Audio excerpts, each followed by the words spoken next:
Live from WPRI 12. This is Eyewitness News This Morning. Coverage you can count on. 6 o'clock now on a Saturday morning. Good morning, everyone, as we take a live look outside. Meteorologist TJ Del Santo standing by this morning, and he says today's actually shaping up to be a pretty nice summertime day. He'll have the details in his future cast coming up in just a minute. Also this morning, a series of car accidents turns deadly. This morning, we'll tell you how this car wound up hitting a local house. A local college co-ed is killed in a New Hampshire crash nearly 2 years ago. Find out why her father is taking new steps in his legal action now. Good morning, everyone. Thanks for joining us on this Saturday morning, the 27th day of August. I'm Mark Zinni. And I'm meteorologist TJ Del Santo. 27th of August. It's almost September. I know, but you know what? I'm not ready to say goodbye to summer. Neither am I. And this is a good summer day, is it not? It looks to be perfect for a summer day. A little humidity around. None of that fallish type weather that we had a couple of days ago. I'm a little over that right now. Yeah, we're looking at humid conditions. It'll be fairly warm today. And your live pinpoint Doppler 12. We're looking at the atmosphere in real time here. We're not seeing any precipitation at the moment. Look at that live picture from downtown Providence looking off toward the east. And we're not seeing any clouds, and the sun will be up very shortly. Temperatures currently across the area are in the upper 50s to lower 60s, and we're headed up to around 80 degrees later this afternoon. But what's up for the rest of the weekend and next weekend? What will Katrina do? We'll look at that 7-day futurecast in just a few minutes. Yeah, we'll have an update on that, of course, coming up in the news. Thanks very much, TJ. 6:01 now, topping the news this morning. One man is dead after a chain reaction crash sends his car right into the foundation of a local house. Our Pinpoint News Tracker taking you to the scene here at 1164 Plainfield Street, right near Fletcher Street. Now, this all happened around 11 o'clock last night. Johnston police say one car rear-ended a minivan. Then that van crashed into another car. That's the car that wound up going through a fence and hitting the house. One of the neighbors tells Eyewitness News what he heard just moments before the crash. It's just some banging, cars hitting each other, and then bang, bang, bang, and then this. And you came out and you saw this. What'd you think? He's hurt. Now come to find out, he's dead. Now, we have learned the crash did bend a local gas pipe there in the area, but we're told it didn't actually cause a leak. Now, the building inspector let everyone living there back in shortly after that crash. Also new this morning, another car accident in Johnston, this one also happening on Plainfield Street, down the street from that deadly crash we just told you about. Check it out, the car here on its side overnight. The driver somehow lost control of the car right across the street from Lombardi's 1025 Club on the Providence-Johnston line. Well, today is a big day for dozens of local families. More Rhode Island National Guard troops are scheduled to return home from Iraq. This is video when the 103rd Field Artillery Brigade was deployed last year. Now, after spending the past 13 months in Iraq, 50 members of the unit are due back this morning at Quonset Air National Guard Base. That unit did suffer a loss as well. We'll have much more on that coming up later tonight on Eyewitness News. Meantime, a case of suspected sorority hazing turns deadly for a local college student studying in New Hampshire. This morning, Eyewitness News reporter Joan Moran has more on the next step for a Coventry family mourning the loss of their daughter. 10 girls packed into the vehicle that night. Nearly 2 years later, a grieving Coventry family is still looking for answers. She was a great kid. It will be 2 years in October. The Nestors lost their daughter, Kelly, the 20-year-old Plymouth State University student killed in a car crash allegedly involving hazing. You have the 5 pledges who survived the crash have one story, and you have the 4 sisters tell a totally different story. Rick Nestor says he wants the truth, while the pledges, who were blindfolded that night, talk about erratic driving, speeding, and braking. Nestor says this stack of information he calls Kelly's pile reveals a major discrepancy. The 4 sisters talk about there were leaves in the road. Kelly was ejected along with another girl who survived. Driver Nicole Dalton told police she skidded on those wet leaves before the accident. Her attorney denying any hazing activity or reckless driving. 5 of the 9 students in the car were cleared by the school of any wrongdoing. The Nestors filed a lawsuit last year against the sorority sisters, including the driver and her parents, as well as the university. The suit now charging the women with conspiring to haze. Try to get the truth in this matter. Kelly's room here in the home she grew up in, full of memories of a great athlete, sister, and daughter. Nestor says if Kelly had survived, she would have told the truth.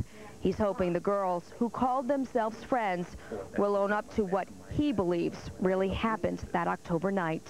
Rick Nestor tells me he has a court date either August or September of next year. If Kelly survived, she would have graduated from college this past May. With the mobile newsroom, Joan Moran, Eyewitness News. 6:05 now on a Saturday morning. The owners of the Station nightclub are now asking the judge to dismiss criminal charges against them. Jeffrey and Michael Derderian each face 200 counts of manslaughter in connection with the 2003 fire. Their lawyers want 100 of those counts dismissed, stating prosecutors failed to show the brothers committed a crime under Rhode Island law. Great White's former tour manager Daniel Beakley filed a similar motion. Now, the Attorney General's office tells us Friday's filings were expected, saying, quote, the state will vigorously defend those indictments. We look forward to meeting and overcoming this challenge shortly. A federal commission voting to close Otis Air National Guard Base on the Cape, a decision affecting the largest employer there on Cape Cod. A federal commission decided to accept a Pentagon proposal to shut the base on the Cape. The base employs more than 500 people to protect the Northeast from terrorist attacks and drug smuggling. Now, local officials are saying they'll fight to keep the base open, taking legal action if necessary. We will take every action which we think is in the best interest of our nation, of our homeland security, of our resources here, as well as our employees, to decide just exactly how to proceed legally. Now, the federal panel also voted to close the Air National Guard Base at Bradley International Airport in Connecticut. 6:06 now on a Saturday morning. Time to get a look at the roads. Deb Watson standing by with a look. Hitting the highways this weekend, here's what you can expect out on the roads. We'll head over to the maps and start in downtown Providence, the Shriners Parade, beginning on West Exchange Street at 4 o'clock. Expect some street closures there. Also some messy construction still on Mill Street. That's connecting Charles and North Main. 95 north and southbound between 295 and 495. Rough and uneven road surfaces there. You might see a work crew there at some point today or tomorrow. And new lane shifts, 195 westbound at Broadway and East Providence, 1 lane to the right and 2 lanes to the left. Watch your speed there. Whatever you do this weekend, please drive carefully. I'm Deb Watson, Eyewitness News. All right, Deb, thank you very much. 6:07 on a Saturday morning. Still ahead on Eyewitness News. The Providence to Newport ferry dropping anchor earlier than expected today. We'll tell you why when we cover neighborhoods. Plus, the Rolling Stones roll out of Boston with a bang. Find out how their concert left its mark on Fenway Park. Checking last night's winning lottery numbers now, beginning with the Rhode Island Daily 2394, the Connecticut Play 3 winning number 230, Mass Daily 1993. Finally, Mass Cash winning numbers 7, 8, 10, 25, 28. Good luck, everyone.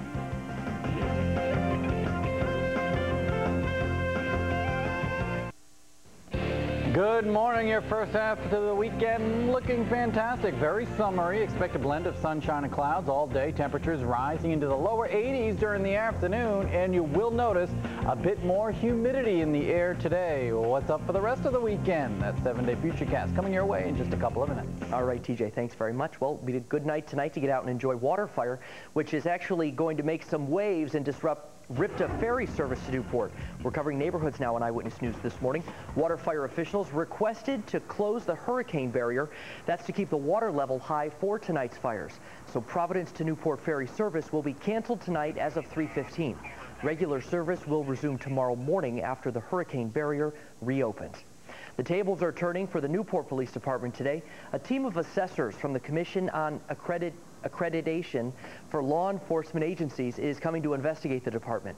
Now, this is a voluntary process, and the commission will examine all aspects of the Newport PD's policy and procedures, management, operations, and support services. The third annual Mayor's Day in the Park gets underway this morning, beginning at 9 o'clock at Roger Williams Park Zoo in Providence. Hundreds of seniors will gather in the park for live music, giveaways, barbecue, even a free raffle there. The event is one of several senior activities held throughout the year, made possible by donations from the local corporate community. 6:12 now on a Saturday morning. Coming up next on Eyewitness News this morning, what would you do if you found $33,000 in the middle of the road? Well, we'll tell you what this New Hampshire man decided to do with the money coming up. And the latest on Hurricane Katrina will show you what she left behind in Florida and where she's headed now. And Katrina could be playing a role in our weather next week. We'll tell you all about that, as well as that full 7-day futurecast in just a couple of minutes. You're watching Eyewitness News on WPRI 12. It's coverage you can count on. Live Pinpoint Doppler 12 made possible by Alpert's Furniture Showplace, always serving our community. Now, Mark Zinni, meteorologist Michelle Muscatello with Live Pinpoint Doppler 12 and News Chopper 12. Eyewitness News. Coverage you can count on continues. Welcome back this Saturday morning. Flooding in Florida continues after Katrina crossed over the peninsula. Now she's headed north and could actually cross the Panhandle as a Category 4 hurricane. Eyewitness News reporter Drew Levinson has the latest details. The Florida Panhandle is bracing for Katrina, the sequel. The hurricane is now in the Gulf of Mexico, and it could swing by the Sunshine State once again early next week. And unlike its first incarnation, Katrina is expected to strike parts of the Gulf Coast as a Category 2, 3, or possibly even a Category 4 hurricane. There's no doubt in our minds here at the Hurricane Center that this will become a major hurricane given enough time. Meanwhile, Florida's southeastern communities are recovering from Katrina's first appearance. The storm made landfall Thursday night between Miami-Dade and Broward counties. Many residents underestimated the relatively weak hurricane, which brought strong wind gusts and dumped more than a foot of rain.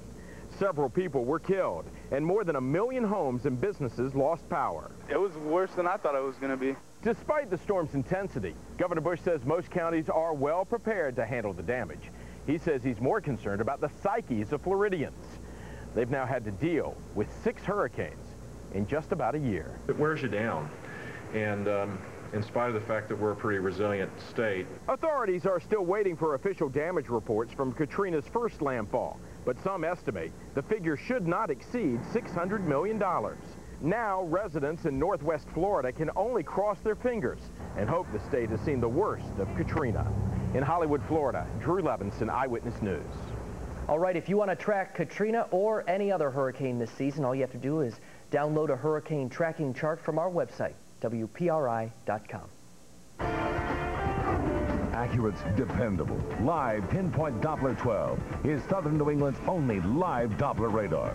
Now, here's meteorologist TJ Del Santo with your live Pinpoint Doppler 12 futurecast.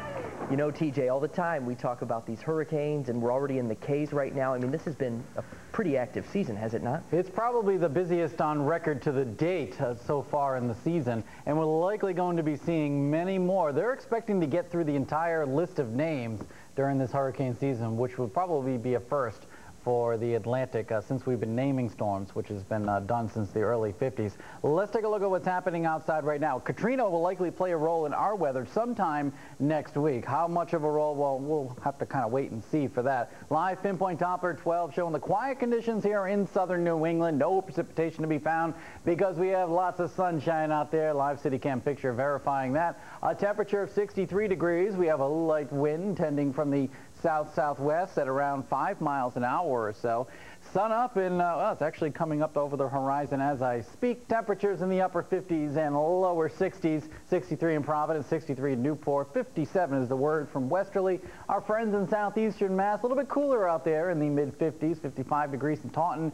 East Bay Manor and East Providence, live weather information, a temperature of 62 degrees with calm winds. We will be seeing the humidity on the rise today, courtesy of those light south-southwesterly winds that we currently have.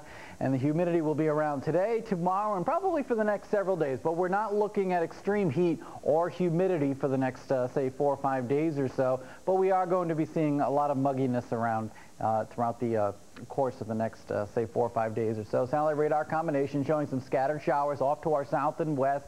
And we have a cold front approaching from the west, moving through the Great Lakes right now. Out ahead of it, some showers and thunder showers. We're watching this whole area right in here. We're expecting all this moisture to be working its way into the northeast over the next 24 hours or so. Tomorrow we'll probably start off with lots of sunshine, but during the afternoon we'll likely see some extra clouds in the area, and it wouldn't surprise me if we catch a few scattered showers during the afternoon tomorrow, but I think that'll be the exception rather than the rule. Tomorrow overall looks to be pretty good, but not as bright as the skies that we'll have today. So let's break it all down for you. Forecast for today, noticeably more humid with a blend of sunshine and clouds throughout the evening hours. Looks to be pretty good for water fires. It will be a bit muggy, likely be some areas of fog developing, especially later in the evening and after midnight. And for tomorrow, we'll be waking up to sunshine, but then throughout the rest of the day, you'll notice some clouds around, and there'll likely be a few showers out in Connecticut, and a few of those may work their way into our neck of the woods tomorrow afternoon, especially tomorrow evening, and still humid tomorrow and still humid for the next several days. Forecast for the Providence metro area this afternoon. Temperatures topping out in the lower 80s, 82 in Cranston, 83 in Warwick, over in East Providence around 82 with a blend of sunshine and clouds along the south coast, around 80 in Hope Valley, 80 Wickford, 77 degrees or so in Newport. Up into Northern Rhode Island we go, more humid in Pasco, Johnston, Cumberland, into the low to mid 80s up here. Southeastern Mass temperatures will be topping out in the upper 70s to lower 80s. Let's take a quick look at your water fire futurecast. Partly cloudy and muggy this evening, 70 to 75 degrees. There is Katrina right now. You can see on the radar imagery that classic swirl heading almost west-southwest. We are anticipating Katrina to work its way through the Gulf of Mexico, passing probably pretty close to New Orleans, and then eventually working its way into the northeast with some scattered showers and thunder showers during the daytime on Wednesday. That's all in the Pinpoint Doppler 12 7-day futurecast. Actually, the chance of showers for the next several days, best chance probably be Tuesday and Wednesday. Moisture associated with what will be left of Katrina. So certainly an interesting forecast for the next several days, and you can keep it updated with it in the Pinpoint Weather Station, Cox Digital Cable Channel 106. Obviously, we need the rain. We certainly could. We don't need the wind associated with a tropical system. Probably not going to get that. We likely will get some rain, though. I wonder about flooding here, though, and I say that only because when it rained last week, I noticed in my backyard the rain didn't really go into the ground because it's so dry, I'm wondering. Yeah, it's almost kind of pools on top of the ground, so it takes a while to get into the ground. But we'll likely be seeing some minor flooding if we get the heavy rain. Okay, thanks very much, TJ. A New Hampshire man stumbles across $33,000 in cash just lying in the middle of the road. Why can't that happen to me? Eyewitness News covering New England now. Kevin Metcalf found the bag right in the middle of this Salem Street. It turned out to be from a Brink security truck, which carries cash for businesses. But instead of going on a mad shopping spree, Metcalf took the bag straight to the police. He says he wouldn't be able to sleep at night if he kept it. And a gunman on a bicycle opens fire at a youth league basketball game held to raise awareness on preventing violence. This all happened in Roxbury, Mass. A player and a spectator were hurt in the shooting. There's no word yet on their condition. So far, police have not been able to find that bike riding shooter. You could say the Rolling Stones left their mark on Fenway Park, literally. The Red Sox game yesterday had to be pushed back an hour because the grounds crew at Fenway needed time to repair the field. When crews broke apart the Stones' gigantic stage, they damaged 40,000 square feet of sod in the outfield. Most of that field had to be completely resodded. Almost 6:23 now on your Saturday morning. Coming up next on Eyewitness News, we have an update on the Natalie Holloway case. New arrests, same old suspects. We'll tell you who's behind bars yet again. A local teenager is killed in a terrible crash. Now a community gathers to celebrate and honor the young life lost. On Wall Street, stocks ending a losing week on another down note. Here's where the markets stand going into Monday.